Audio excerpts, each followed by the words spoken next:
अंग्रेजी ग्रामर के उसूलों में अक्सर उलझन हो जाती है ना? तो फिक्र ना करें। आज हम कोई टेस्ट नहीं देने वाले, बल्कि ग्रामर की कुछ दिलचस्प पहेलियां हल करने वाले हैं। चलें, मिलकर इन राजों से पर्दा उठाते हैं। ये एक ऐसा सवाल है जो अक्सर जहन में आता है और उसका जवाब अक्सर इन छोटे छोटे असूलों में छुपा होता है जो नज़रअंदाज हो जाते हैं। लेकिन घबराने की बात नहीं, आज हम इन्हें असूलों को अपने जासूसी औजार बनाकर इन मुश्किलों को बिल्कुल आसान कर देंगे। तो चलें शुरू करते हैं। ये रही हमारी आज की केस फाइल। हम बनेंगे ग्रामर के जासूस और इन जुमलों में छुपे राजों को ढूंढ निकालेंगे। हमारा मिशन बिल्कुल साफ है। हम ग्रामर के बुनियादी उसूलों को इस्तेमाल करेंगे, एक एक करके गलत जवाबात को रास्ते से हटाएंगे और सीधा सही जवाब तक पहुंचेंगे।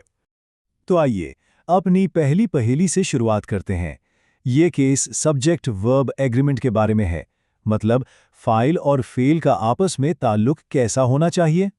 तो ये रहा सबूत का पहला टुकड़ा। सवाल नंबर 55 से लिया गया ये गलत जुमला है, आइदर ही और आई आर राइट। अब देखते हैं कि आखिर इसमें गड़बड़ कहाँ है। अच्छा, इस केस को हल करने की चाबी है कुर्बत का उसूल या द प्रॉक्सिमिटी रूल। ये उसूल कहता है कि आइदर और वाले जुमलों में फेल हमेशा उस सब्जेक्ट के मुताबिक होता है जो उसके सबसे करीब हो। अब जरा इस उसूल को इस्तेमाल करके देखते हैं। यहाँ फेल के सबसे करीब सब्जेक्ट आई है और ग्रामर का सीधा सा उसूल है कि आई के साथ हमेशा एम लगता है। इसका मतलब हुआ कि आर, इज या वर यहाँ गलत हैं। केस तो काफी आसान होता जा रहा है। तो लीजिए, सही जवाब हमारे सामने है। पहला केस हल हो गया। देखा, उसूल ने हमें कैसे सीधा जवाब तक पहुंचा दिया। पहला केस तो हल हो गया। अब वक्त है एक नई पहेली की तरफ बढ़ने का, जिसका ताल्लुक प्रोनाउन यानी ज़मीर से है। हमारी अगली पहेली है सवाल नंबर 59 से। जुमला है the matter is between he and I. सुनने में तो शायद ये ठीक लगे, लेकिन इसमें एक छुपी हुई गलती है। उसका हल प्रेपोजिशन के उसूल में छुपा है। उसूल बहुत सादा है। जब भी कोई प्रोनाउन बिटवीन जैसे प्रेपोजिशन के बाद आएगा तो वो ऑब्जेक्टिव केस में होगा, यानी आई नहीं मी और ही नहीं हिम इस्तेमाल होगा। और ये देखें, गलती कितनी वाज़ेह हो गई।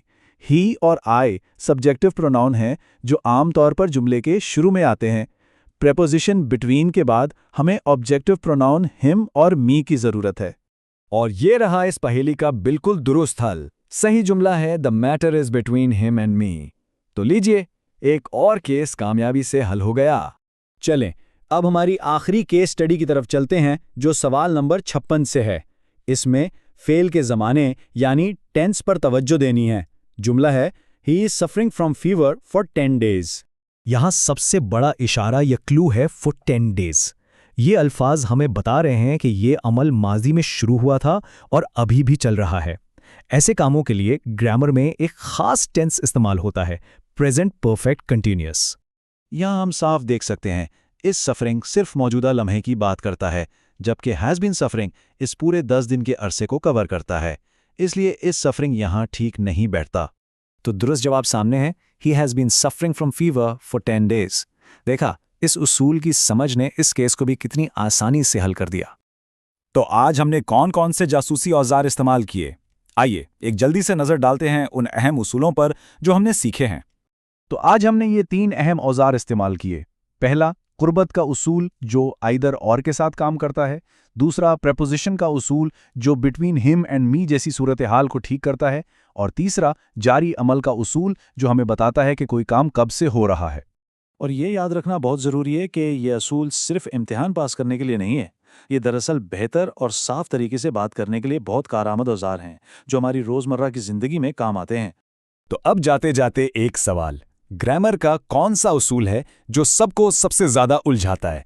इस पर सोचिएगा और याद रखिएगा कि हर उसूल दरअसल एक पहेली है जिसे हल किया जा सकता है।